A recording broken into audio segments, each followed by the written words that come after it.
myślę, że nie ujawnię wielkiej tajemnicy, jeżeli powiem, że prezes Daniel Obajtek patrzy na ten sport nie tylko z biznesowego punktu widzenia, jest także wielkim fanem Formuły 1. Thank you so much for joining us on this very special day. We're in a unique place in the National Theatre in Poland, where we are about to see the new Alfa Romeo racing ORLEN car for the first time.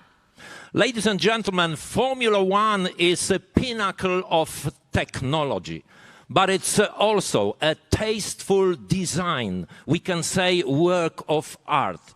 So let's stay in this artistic atmosphere with the masterpieces of Frédéric Chopin and Giacomo Puccini.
Thank you so much. That was so beautiful, absolutely spectacular and really, really emotional. And I know for a fact that this is a very emotional day for our guests as well.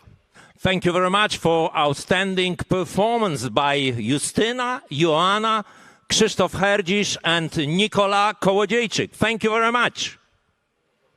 Ladies and gentlemen, it's high time to introduce and to welcome top management of Formula One team, Alfa Romeo Racing ORLEN team. Frédéric Vasseur and Jan Monchot, principal of the team and technical director.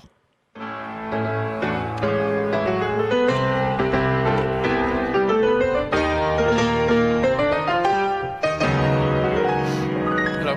Hello, gentlemen. Frédéric, the beginning of the new season always comes with great expectations. So tell us more about your emotions right now. Yeah, first of all, I would like to send a big thank you to ORLEN and to Mr. Obajtek to welcome us on stage today. It's a unique opportunity for the team to launch the car in this unique place. Thank you. For sure, the expectations are always very high, that it's an exciting journey for the team, for all the teams when you are at the launch of the new car. And but now the expectation, it's getting better and better, and that we will see in 2 weeks' time now in Bahrain where we are exactly. Jan, it was a very, very short time considering unique circumstances to prepare a new car. Could you let us some words how it worked, how you do it? So last year was a bit of a special year. We returned after 9 weeks of exceptional break with a brand new regulation. And not only did the FIA change some technical aspects that meant a lot of performance loss for us and forced us to recover as much as we could, but also a very important decision was made with respect to the amount of things you could change on the car, especially on the heavy cost-intensive elements. So when we returned, we had to get used to these new rules, and we spent quite some time trying to figure out where are we going to invest our resources on, because compared to a standard season, we wouldn't be redoing the entire new car. So a lot of parts actually are common to the predecessor, and it was an exercise to find out for us where do we invest our token to maximize the return on investment. And then from that point onwards, the development has been quite classic, to some extent even a bit simpler compared to other years, because we were not allowed to start working on the 2022 car. So all our resources were then focused on the actual car you will soon see. Frederick, could you tell us a bit more about goals for the team? I already know that you don't like to put the exact number on it. No, I think the most important for a racing team is to try to always improve. To put a goal is sometimes a limitation, and I think honestly that we want to improve, that all the team is motivated by the same target, and we have to, step by step, to come back at the top of the midfield. But we know that it's a long path, but we are working on it and we are improving step by step. Jan, a very short time to build a new car, to build your new Challenger, but as well a very short period, very short time for testing. This time only 3 days. What does that mean for you? Well, it's going to be frantic. 3 days are effectively quite short compared to a previous season. Now, as I said before, the car carries over a lot of components, so let's say theoretically the risk to have a bad surprise is reduced. But I expect those 3 days to be very hectic on the track, with all the teams trying to put maximum mileage. So to make sure you have the reliability, but also tick off the box with respect to the performance expectation.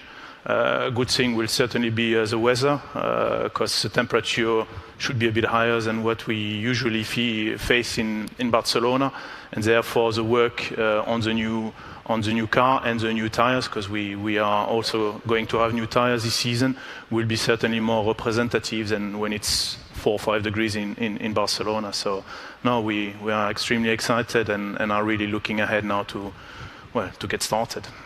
Frederick, so it's not only shorter winter testing, but also on an unusual venue, at least considering last years. How does that affect your preparations? Yeah, for sure, the winter break was a bit shorter than usual, but as Jan said before, that we will carry over the car, or a large part of the car, and doesn't matter for me. That the most important is to be back on track and to race again. Everybody's excited with this, and I can't wait for the beginning of the season now, even if the break was short. It was too long for me. Do you think you will stay the same after the 23 races calendar? I'm not sure, but at least I have to enjoy the journey. Thank you. So when we said, 23 events in a calendar, it means that logistics is probably on the limit. Yeah, it's true that it's becoming more and more difficult, but I think all the team is more than passionate, and we have to deal with that. I remember that a couple of years ago that teams they were also doing 25 or 30 or 45 tests there a year, that we are not in this situation. We are racing, it's much more exciting, and I perfectly enjoy the situation. Gentlemen, thank you very much for being here with us. Frederic and Jan, they already know what we are just about to see. Ladies and gentlemen, this is the moment we've all been waiting for. Your patience has been rewarded. Here you are, C41 in its full glory.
It's a great pleasure to welcome to the stage Kimi Räikkönen, Antonio Giovinazzi. and Robert Kubica. Ladies and gentlemen, I think there are not so many proper adjectives to describe the beauty of the car. Ladies and gentlemen, we are happy to have these guys together with us, and obviously we want to know what they think about the new car, what they think about this season. Kimi, the question for you. It's C41 ahead of us, and in the middle of March, you have first tests with the car. What are your expectations for this season? Obviously, first of all, it's nice to always see the new car, and but yeah, we are very in the area of unknown yet. There's some rule changes, and how is that going to impact everybody, and where we're going to be. Hopefully, we are better off than we were last year, and we'll get some idea in testing in a couple of weeks' time, and in one month's time in the first race, we really know where we are. But yeah, we'll do our best wherever we end up to be. Antonio, so this is your office for 2021. In Formula One, they say that if the car is beautiful, it's also fast. So what do you think about this one? Is it beautiful? Yeah, of course, every season when you see for the first time the car, you're really exciting. And but yeah, this year look the most beautiful one from the 3 years I was here in the team. Hope also is faster one, and yeah, just looking forward for the first test when we will drive the car for the first time, and hopefully he is fast straight away, and we can have a great achievement for the season. We are extremely happy to have Robert together with us. Robert Kubica, third and reserve driver of the team. Everybody knows it's great responsibility to test the car, to help Antonio and Kimi. Robert, you would spend a lot of time in simulator, but also on a track. How does your work help the team in progress? Well, first of all, thank you very much. I'm very happy to be here. I think for me, coming from Poland, to have this kind of event, first presentation in Poland is amazing, and I think we have to all thank you, our main partner, PKN and ORLEN. So yeah, thanks to them. I think it's not only for me, but for all Polish fans, a special day. Regarding my position and my role in the team is very clear. Of course, with limited time and limited testing in current Formula 1 days, simulators are quite important, and we try to, of course, work as hard as we can on track and off track. Simulator in our team is a quite new tool, so there is quite a lot of things to work on it. But of course, the main results you can see on track, and winter testing will be quite crucial.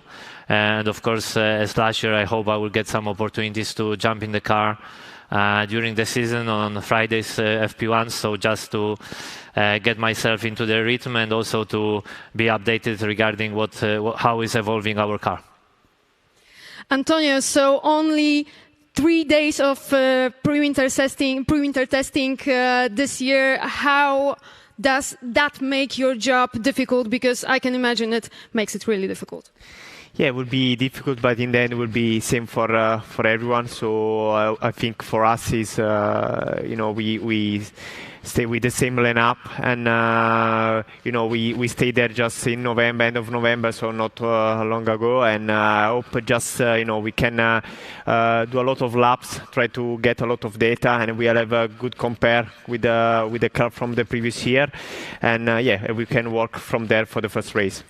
Guys, thank you very much for being here. We will see you all in a minute. Ladies and gentlemen, in the middle of March, a 3-day test in Bahrain of a new car. And at the end of March, the first race of the season. And we have no doubt that racing fans all around the world will follow really closely this beautiful car.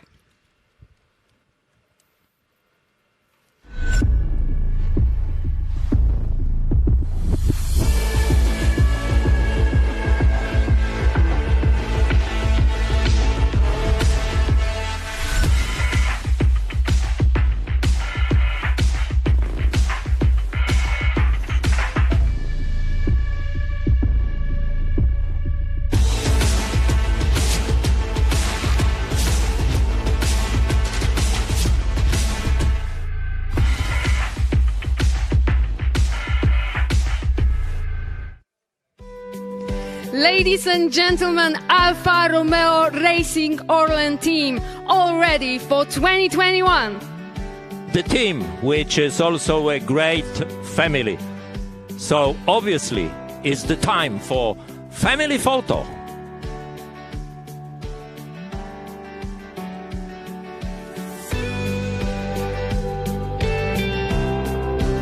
And as we see, Frederick Vasseur has a special gift for President Daniel Obajtek.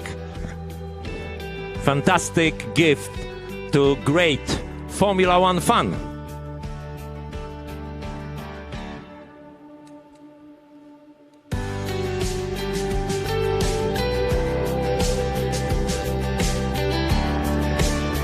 It's fantastic day for us. We are in Warsaw, we are in Poland for the first presentation of Formula 1 Challenger for a car which is also wearing a proud ORLEN name.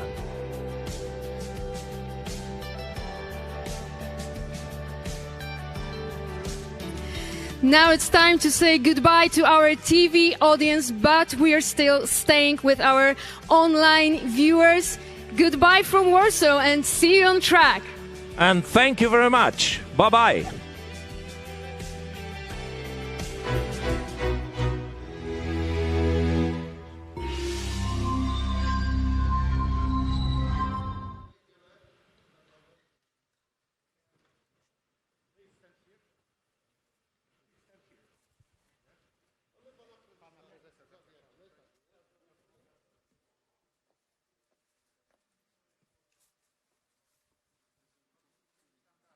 Właśnie, no, o dobra.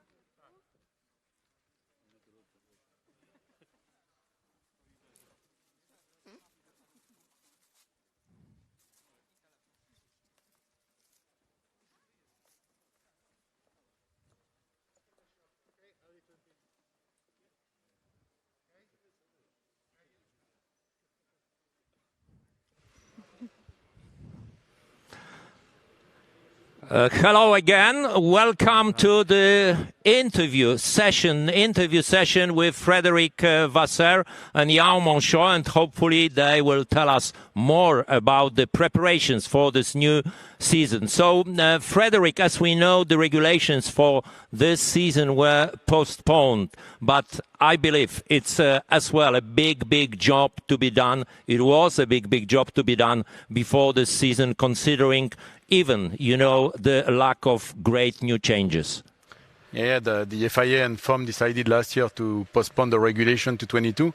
I think it was a real good move considering the situation with the COVID last year. And the winter break was a bit strange because that will carry over a big part of the car. But in the other end, we have a change of regulation, and we have to do the best with the regulation we have. And it's always the same story. Doesn't matter if we carry over a part of the car or not. The goal is always the same. But it's as well a question whether the gap between the cars, the gap between the teams will be the same, or you will have, let's say, smaller distance. I hope that we will close the gap, that we have a huge expectation on some areas of the car, and we know that we'll do a good step forward. Now that you can't know exactly before the first test day that where you are, and it's always the same story. Everybody is convinced at this stage of the season that we will, every single team will do a good job and the best results and so. But at the end, only one driver and one team will win the championship. And that we have to be clear on this. But we have huge expectation, and we will see what happens. Jan, so let's talk a bit more about the car. What does it share with the previous one, and where does it differ from its predecessor? I think it's short to explain by listing where the largest changes are. So from regulation, we couldn't change all the structural power component on the car. We decided to invest our two token on a new nose. So the nose box and the crash box obviously is brand new, which was mainly driven for aero reason. Then obviously we reworked massively the front suspension, the front wing and the front drum, where the guys invested a lot of effort, as well as the barge board, so all the deflector in front of the car. And the rest of the effort was mainly on the floor, the diffuser, the part usually you don't necessarily see between the rear tires, where due to the change of the regulation, we lost a lot of performance on the floor, on the diffuser, and on the rear drum. And there, yes, we put all our efforts to try to recover the loss. Which means in return, all those things I haven't listed in a very simple way are carry over. So the chassis is the same, the gearbox is obviously the same, most of the rear suspension as well, because of the regulation. And then for, let's say, more return of investment reason, we decided also to carry over some extra components like the radiators and some part of the bodywork. To really, in the short time we had, with the resources we had, to concentrate on the areas we were expecting to provide the highest return on investment. And we will see in a couple of weeks' time if the choices we made were correct. And tell us a bit more about the development plan for this season, considering two things. First, the quite strict regulations and this big technical revolution ahead. Well, 2022 is really going to be a new era for the techniques in Formula One. So we are, and it's a great opportunity for us as a relatively small team to try to catch up with the rest of the field. So it's going to be a crucial year for us. And with this in mind, and the fact that in 2021, for the first time, we saw the introduction of a budget cap, which means you can only develop with a given amount of resources, and they are limited. It's a trade-off we have to do, and every team will do, between how much they spent on the actual car, the car we just presented, and how much will go to next year's car. And I think every team will tendentially be stopping earlier the development of the 2021 car to have maximum resources on next year's car. Now, it doesn't mean we are not going to develop the car. We do plan to have evolutions in the first races and are still working a little bit in the wind tunnel on this car. And we will see how the season unfolds. If we are forced to do a bit more than we were hoping, or if we can start a touch earlier. But it's certainly going to be a different season in terms of the race, of the techniques, as most of the team will have an eye on 22, and because of the budget cap, simply can't afford developing in parallel two cars. So we'll see. Frederick, budget cap, as Jan mentioned, there as well slight changes in regulations, but on the other hand, it's a revolution considering this year's calendar. The first time in the history of Formula One, 23 races. What does that mean for the team from logistic point of view, and as well 2 new circuits? Yeah, that we'll have two new circuits with Saudi and Zandvoort. Zandvoort is not brand new, but some of us went before. But for sure, 23 races is a big challenge for not only for logistic. For logistic, it's a big challenge, but it's a big challenge also for the guys into the team, the mechanics, the engineers, and the team to provide parts on. Sometimes we have 3 races in a row. That it will be a big challenge, but I would say that the motivation from the team and the passion from the team is so huge today that I think that we can easily afford this kind of challenge. You have to remember that in the past we did up to 35 or 40 test days. It's not the case anymore. We are racing. I think racing is much more exciting than test days, and that the passion is there, and this is the most important.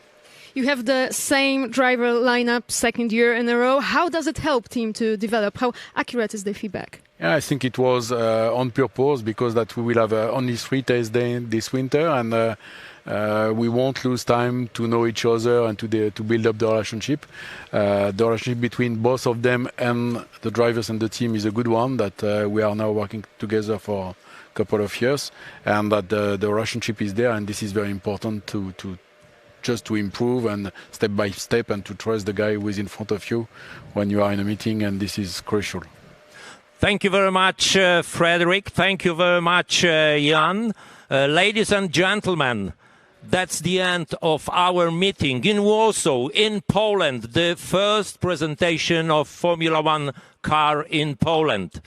We'd like to invite all media for 1:10 for press conference, which will be devoted to accredited media.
A very, very good morning once again from National Theatre in Warsaw. Thank you for joining us today. We are very excited for sure. Andrzej Borowczyk.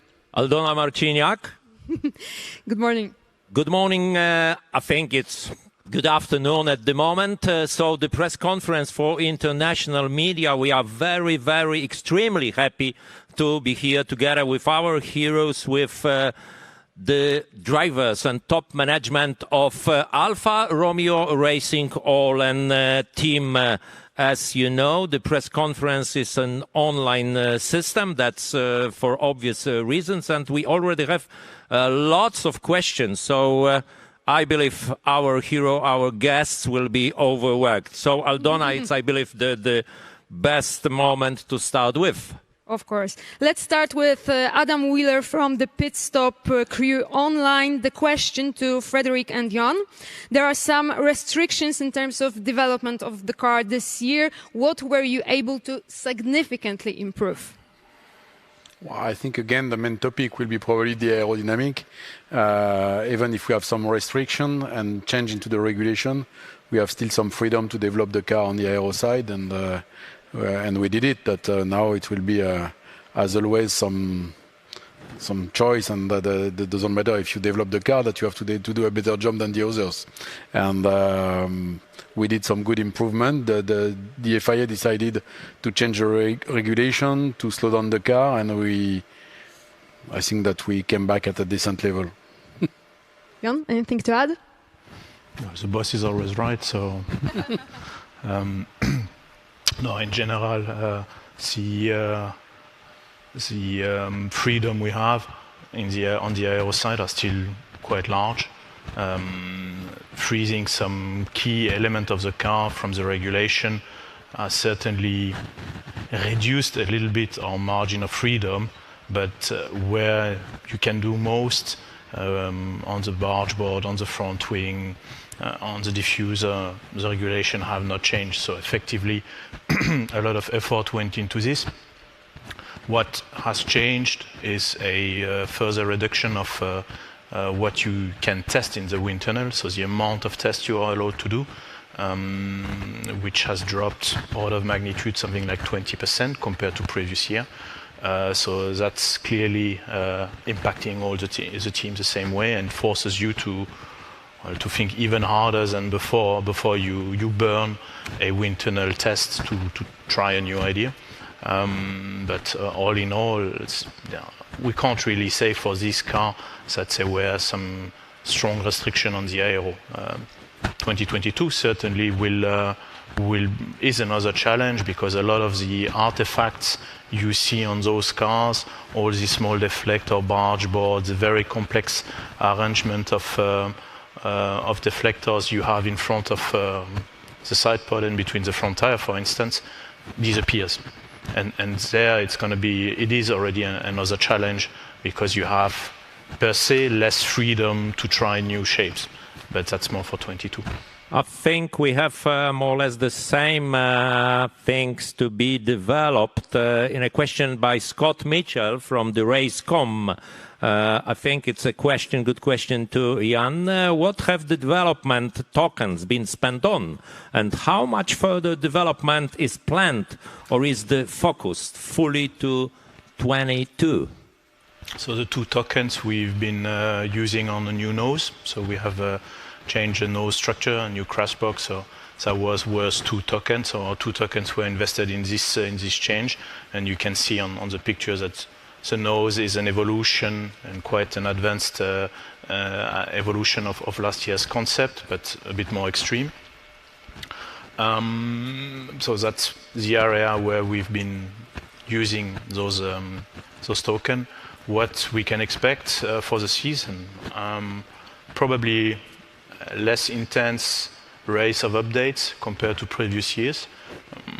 I would think that a lot of teams are thinking about damping a little bit the amount of efforts and amount of updates they will bring during the season, to concentrate on the 2022 car, because as we are now on the budget cap restriction, we have just that much we can burn, So if you have 100 and you spend 80 on 21, you will still have only have 20% left on 22, which no team will do. So I think there will be a shift on the effort on the actual car versus the other car, where most of the team will certainly drop the effort earlier than usual. I mean, for an example, last year we've been bringing updates, I think, until Istanbul, Portimao, so towards the end of the season. I would be very surprised we are still doing this season, simply because what we give to this year's car is lost for next year's car, and next year's car is really an important milestone for us as a team, because it will be an opportunity also to close the gap to the rest of the field. So now the question to our all three drivers, the question from Michał Gąsiorowski, 11 Sports. What do you expect from the sprint races in 2021? Antonio, do you want to start? Yeah, I think in the past I did already something like this in F2. Of course, was a different one because it was a reverse grid. But you know, Formula One is always try something new. We'll see what happened this year. But yeah, I think it's something that, like I say, already did. It was not too bad. Kimi? Honestly, I don't know what is exactly they are planning, but we'll, you know, whatever it is, we'll see how it plays out, and obviously we try to do our best. So, you know, we'll have to wait and see. Robert, is it a good idea to add some emotions to the spectacle? Well, I can say only as a spectator, because I'm not planned to do them. So I think, you know, in the end it will not make massive difference. I don't think a format is a key point of making Formula One more spectacular. For sure there are pros and cons, but yeah, I don't have, to be honest, a clear view. I still like what we had in the past. It's a common, you know, DNA of Formula One that Saturday we have qualifying. It will be strange to have Friday qualifying, at least from, I think, spectator point of view. We have one more question concerning technical aspects, this time from Mark Hughes from Motorsport Magazine. Hello, Mark. Thank you very much for joining us. So the question is to Jan. How much are you using the in-loop simulator now, and how is it progressing? Well, the driver in the loop simulator, we bought it end of 19. And effectively, we're aiming to use 2020 to bring it at a decent level. Unfortunately, the plans were soon put aside because of the COVID crisis. So we certainly, due to the anticipated long shutdown, and then also some, let's say, internal issues we had, we certainly have been losing 3-4 months on the development path, which we are now with extra efforts trying to accelerate.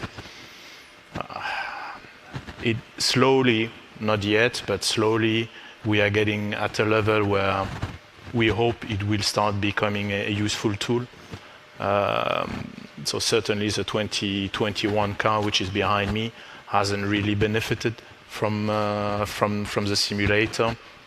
We need to also be careful, because if we jump too early on a tool that is not properly calibrated and on which you have not confidence, you can also take decisions that you would pay dearly a year later on the new car. So we are planning to, actually the plan is more to ramp it up, do a lot of correlation before and after the event, mainly with a race driver, to build that confidence we need, and step by step then start also using the tool as a decision element in the process.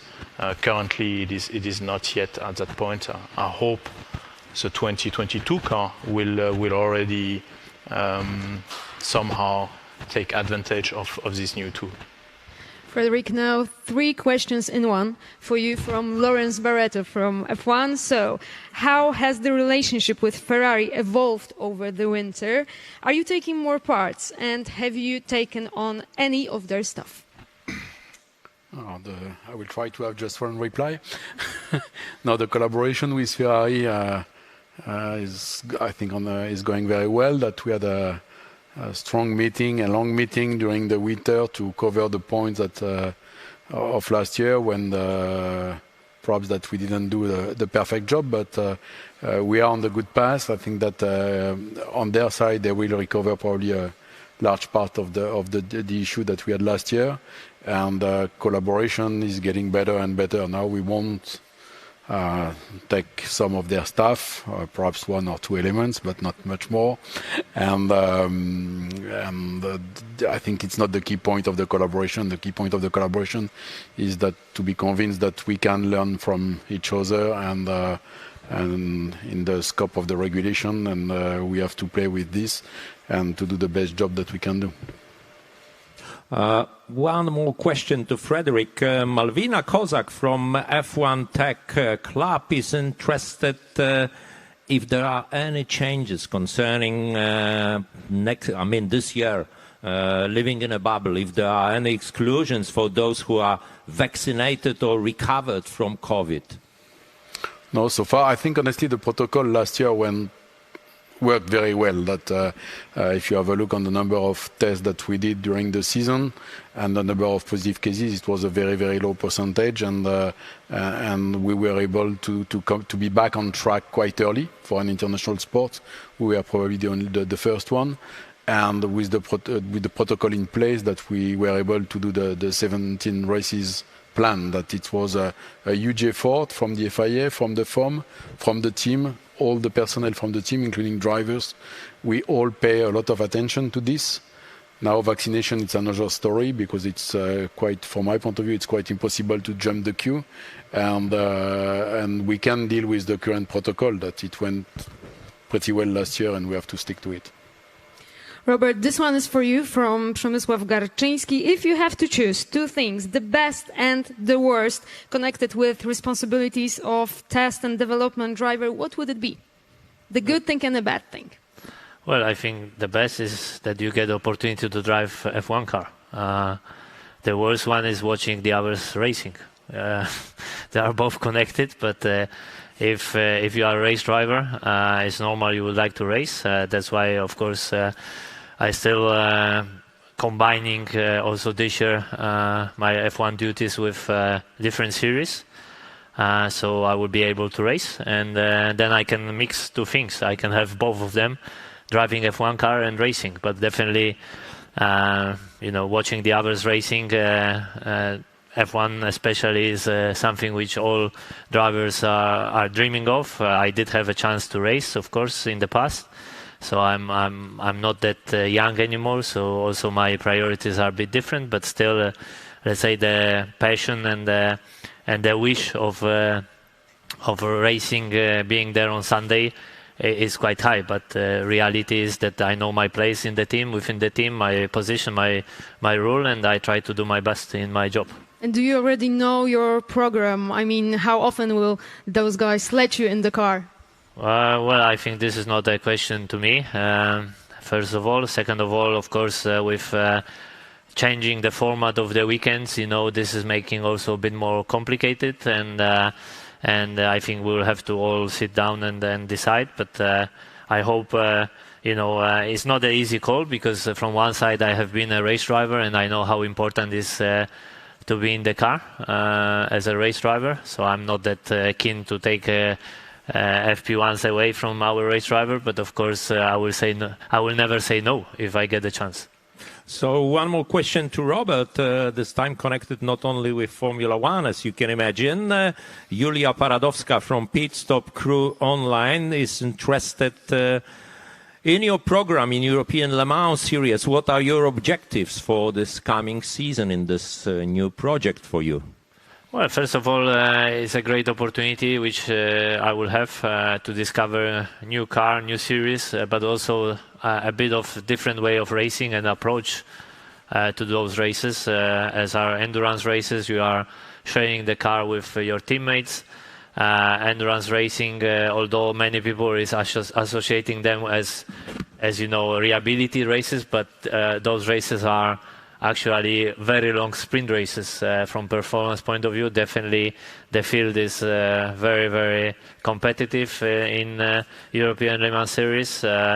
But we are, of course, working on getting ready. And first of all will be to learn as much as I can and try to do something good. Of course, when you are putting a helmet on and jumping in the car, is always, you want to always do your best and try to bring home some good results. And I think this will be, let's say, a goal. One more question from Adam Wheeler. This one is to Kimi. Kimi, this will be your 19th season in Formula One. So firstly, how did you spend the off-season? How did you treat it? And how invigorated are you for the upcoming season? How did I spend it? Just with the family, relaxed. Some point started to do training for this year, and very, very normal life, really. Nothing special. So, and obviously, we're excited for the year, but it's very unknown because we haven't tried a car. There's obvious rule changes where we're gonna be. We don't know, but in few weeks' time, obviously we'll see from testing how things are running and how the car is feeling, and roughly in 1 month's time in the first race, everybody will see where everybody is. So it's gonna be not many days before the first race, so we have to do a good 3 days and put laps, learn a lot from the car, and see what we get. So being the most experienced Formula One driver, what is it that still excites you in Formula One? Obviously the racing and the driving. I've never been a big fan of all the rest, but otherwise if you take that out, for sure it's not anymore the same. But I enjoy the racing and the challenge of to try to improve things and getting better. And now we have one more technical question. It's this time from Ed Stroll. Thank you very much, Ed, for joining us. I believe Jan will be happy to answer. How big a gain is expected from the nose change, and why have you not gone for a more aggressively narrow concept that we've seen from other teams?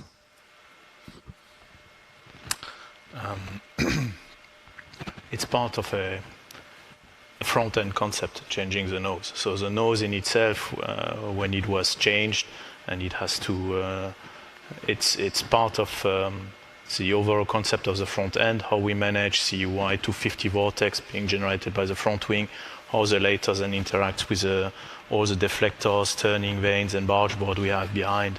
So let's say that changes we've done on the front wing, which allowed us to extend or take more advantage of what we call the cape, which is this kind of horizontal plate emerging from the nose, has helped us to have a better control of the front wheel wake and therefore push it a bit more out, which is usually what all the aerodynamicists try to do in F1.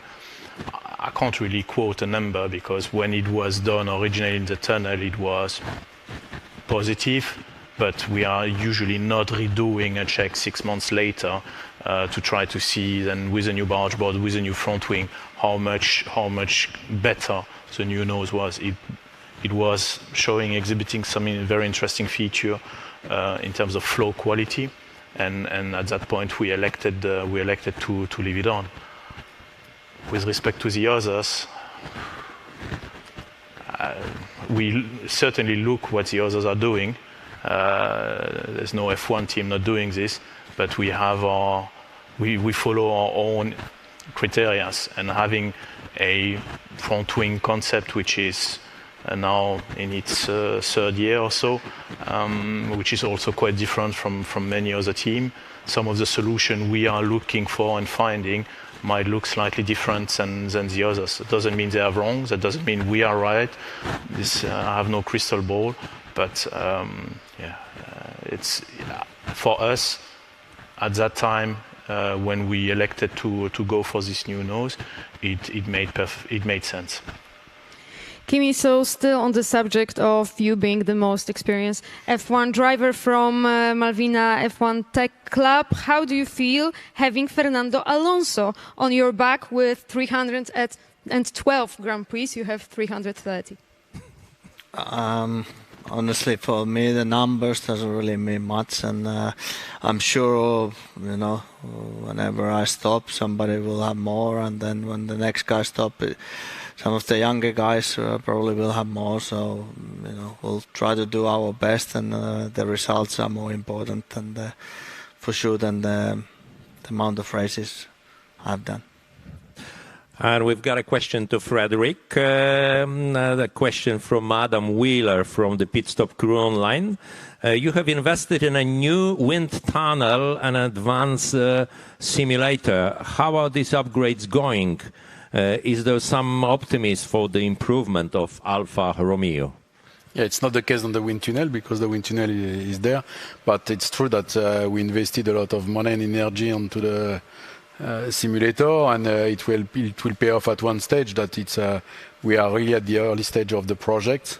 We are putting a lot of effort on it, and I'm really convinced that we will get the first updates and informations, and it will pay off quite soon. But it's a long-term project. We knew before we launched the simulator, and we are sticking to the plan.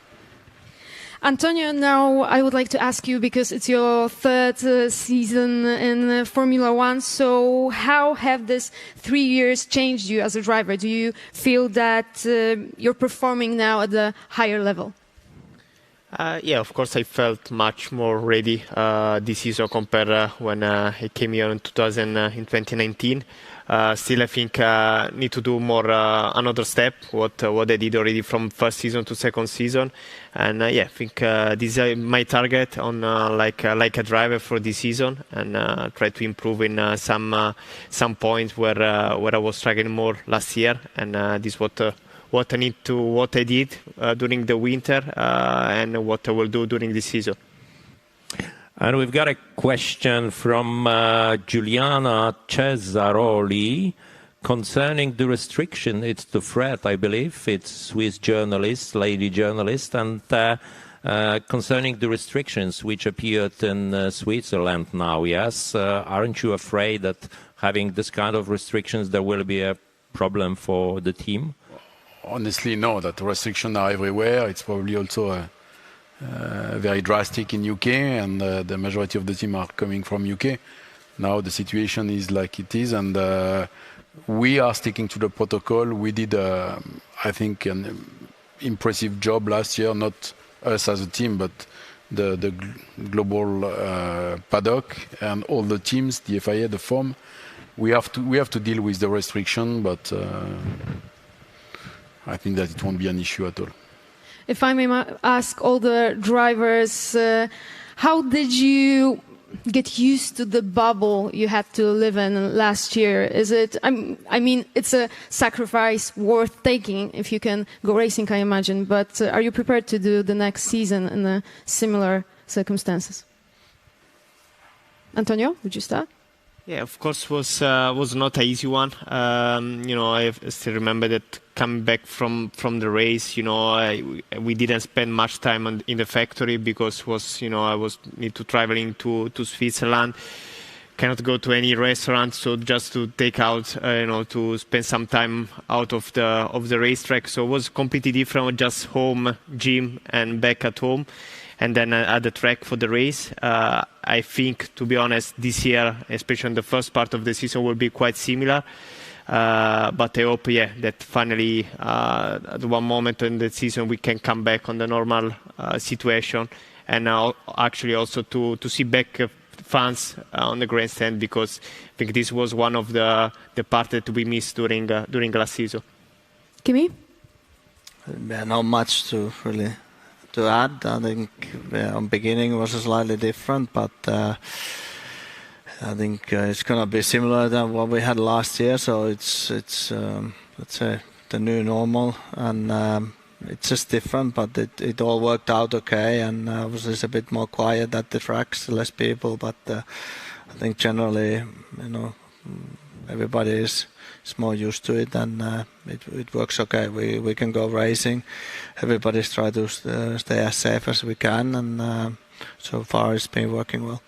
Robert, you will have 2 bubbles. Yeah, well, it's a bit more complicated when you are doing 2 different series, and but in the end, it's the only way to compete against COVID-19, and I think, as Fred says, and Kimi and Antonio, but especially, as Fred mentioned, the teams and the organizer FIA did an amazing job to put up the season last year, and all teams and all members on track, off track.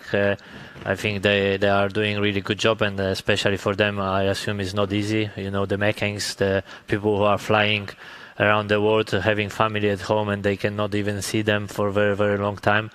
It's a definitely hard period, but as Fred mentioned, all team has done a really good job last year, and we will be focusing on doing the same and respecting the rules. And as I said, this is the only way, and in the end, we have to stick together. And one day, hopefully, we will be able to welcome back fans and come back to, let's say, what we were used to already 14, 15 months ago. But until now, it's the priority is to compete against COVID, and everyone is doing their best. And now we have the question to Kimi, a question from Hungary. Daniel Meyer from GP Hirek, it's a website, is interested whether Kimi is still having in his mind that it was 20 years ago, 4th of March, it was his first race for Sauber team, and he would like to know any special, let's say, ceremony concerning, this event, your first start, and what could you say to yourself just now, just having in mind you've been 20 years old, and as I remember, only 17 races in single-seater cars.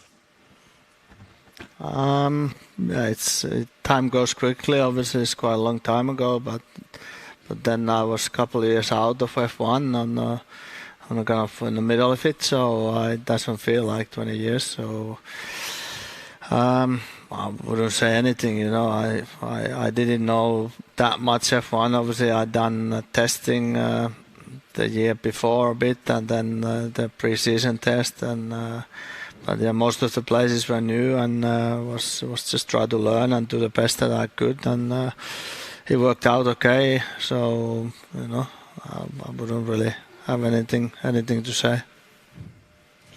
So Frederick, I think we will end with you, or depend on your answer, actually. So you have 2 very experienced driver in the team with Kimi and Robert. How much does it help, especially in a season like this when you have to prepare for a big regulation change? I think that now the F1 is going in another direction compared to the past and the first discussion we had, with less and less testing. That we have to be ready when you are going on track. That it means that to have an experienced guy into the car, it makes more than sense. And regarding Robert, that the input he had last year with us, even if we didn't do all the sessions, but when he was the opportunity to drive the car in FP1, it was a huge push for us. Now the simulator is ready to be developed, and a large part of the job will be to do the correlation on track with the track, and Robert will be back into the car each month or each 2 months, that to be sure that the correlation is the good one. And I'm really convinced that to have experienced guys and the combination with Antonio, that is a bit more young, let's say, and it's a good combination. The lineup is working well, and I can't wait to be at the first one. Gentlemen, thank you so much for being here today with us. Thank you for bringing this beautiful car to Warsaw. Antonio Giovinazzi, Kimi Räikkönen, Robert Kubica, Jan Monchon and Frederick Vasseur were our guests. We've been in the National Theatre in Warsaw for the first press conference after unveiling a new Alfa Romeo Racing ORLEN Challenger.